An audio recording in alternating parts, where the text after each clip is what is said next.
All right, everyone, welcome to Changes During Adulthood, the second part of what we're going to talk about changes during adulthood. So, objectives and standards to analyze the physical and social changes that occur during adulthood and explain the struggles for adults. Take a quick look at the standards, please.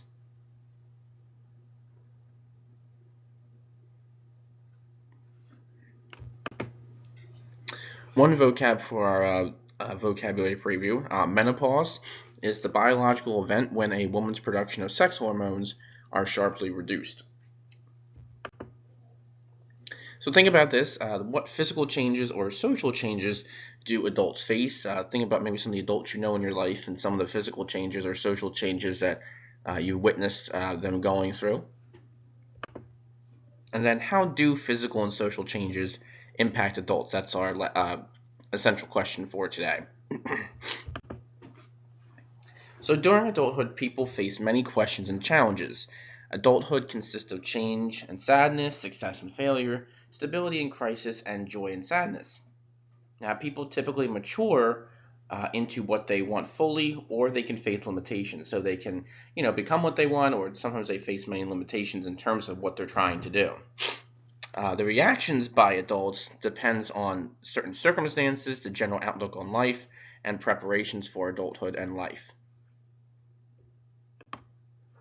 So there are some different theories of aging. There's a theory of aging that claims our bodies age as a result of, breakdowns in our body cells. And as we become older, our bodies become less able to repair themselves as we age. So normal wear and tear in the body is known as aging. There's also another theory that states our cells have biological clocks that basically limit the number of times they can divide and multiply, and cells reaching that limit in that biological clock begin to die, or cell division occurs inappropriately. So either way, both theories can show you that aging occurs, and aging does affect adults as well. So let's talk about some of the changes that occur in different stages of adulthood. So for young adults, the physical peak is between the ages of 18 and 30, and it's a period when humans are typically their healthiest, their strongest, and they have the quickest reflexes. Now, there can be a gradual, slow decline in physical appearance and abilities as you move from 18 to 30. Obviously, you're not going to be maybe as strong as you were when you're 18. One of the examples I was reading state, maybe when you're 18, you can carry 4 or 5 grocery bags at once, and maybe by the time you're 30, you might be able only to carry 2 or 3%. Again, it varies person to person, but as you get older, you'll be able to only do certain things with your strength. In middle age, we begin to see many changes in appearance. We begin to see thinning hair or sometimes gray hair. Skin can become wrinkled, it can become dry, it can become inelastic. So meaning, sometimes we see older people with, loose skin sometimes. And middle-aged people can begin to develop problems with seeing or reading. And for old age, we typically see the buildup of fat and muscle. We obviously see more wrinkles develop. Definitely a loss of weight and height. Typically, older people, my grandmother has told me a couple of times, that she feels like she has shrunk. She was never really tall, but she feels like she has shrunk, and it's true. Older people, I'm sure if you have grandparents or older relatives, that they may have been taller in their age, and now they've kind of lost some of that height. And of course, there is the gradual or sudden loss of hearing, and their reaction times are slower. So there are many changes that occur during adulthood that can be associated with the natural aging process. And making good life choices that reflect health include exercise, diet, and lifestyle choices. And good choices can also result in better emotional health. So if you are eating better and exercising and taking care of yourself, you typically feel better too. If you're eating, junk food all the time and kind of just, not doing a lot of physical activity sometimes, you might feel sad or depressed. However, there are adults that still face health risk and problems. Cirrhosis of the liver, heart disease, and cancer are the three most common causes of death during late adulthood. And these can also be caused by risky lifestyles of young adults. So, if you as a young adult, or if you were as a young adult, you know, doing drugs, or drinking a lot of alcohol, this can obviously impact your health, and things like that. Or if you're smoking a lot of cigarettes, that can also affect your health. Other early deaths can be a result of violence, such as accidents, people pushing themselves to their physical limits, and even society. So again, going back to this whole idea that young adults are frequently challenged by society to participate in risky behaviors, peer pressure, things like that. I'm just going to make a little change here. I forgot to put a word in here so it makes a little more sense for you.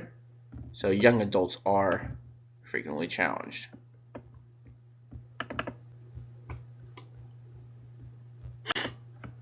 Now, there are some major physical changes for women. Every woman goes through a stage known as climacteric, between the ages of 45 and 50. And these are physiological and biological changes occur, including menopause. So menopause is when women stop producing eggs or ovulating and menstruating, and they can no longer conceive children.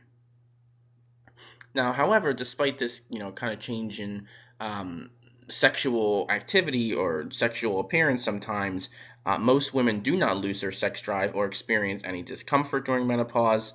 But changes such as depression and irritability that women go through in menopause typically, they seem to be more emotional changes than biological. And most women stated again that, yes, they had faced these changes, but they had not really, impacted them a whole lot. Now, typically, men in adulthood do not really go through any major biological changes. Men can have children until their very late ages. Their sperm count may decrease, but men do not have any certain types of physical changes like menopause, like women go through.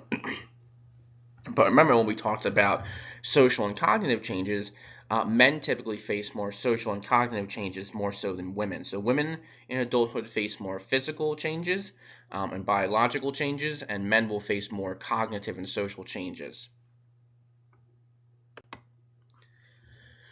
In the United States, about 90% of adults will marry at some point in their lives. However, 40 to 60% of new marriages typically end in divorce. And there are two things that researchers have discovered that create a successful marriage: how couples handle conflicts and how couples share their happy and intimate moments. Unhappy marriages are often caused by couples that do not argue in a constructive manner, so they're not, really discussing the issues, you're just kind of fighting with each other. Those who deny conflict, they exaggerate the issues, or they have very ugly verbal fights. Another change for adults is, I know sometimes this makes us uncomfortable, but sexual activities for adults does not decrease either, studies have shown. Virginia Johnson and William Masters point out that there is no physiological reasons for stopping sexual activity, and many adults do not. But those adults who do cite a decrease in sexual activity claim either boredom with their partner, maybe there's an illness one of them has, poor physical condition, or even some people just stop their sexual activity with their partner because they believe that the stereotype that they're older and that they shouldn't have sex, or they don't have sex. Okay, so we'll wrap up here. So changes during adulthood. There are many physical changes that occur during adulthood, and we saw how that can affect women especially. And also, adults face other challenges and changes: marriage, sexual activity, and all those things. All right. So if you would please complete the questions that follow this, and I'll see and talk to you soon.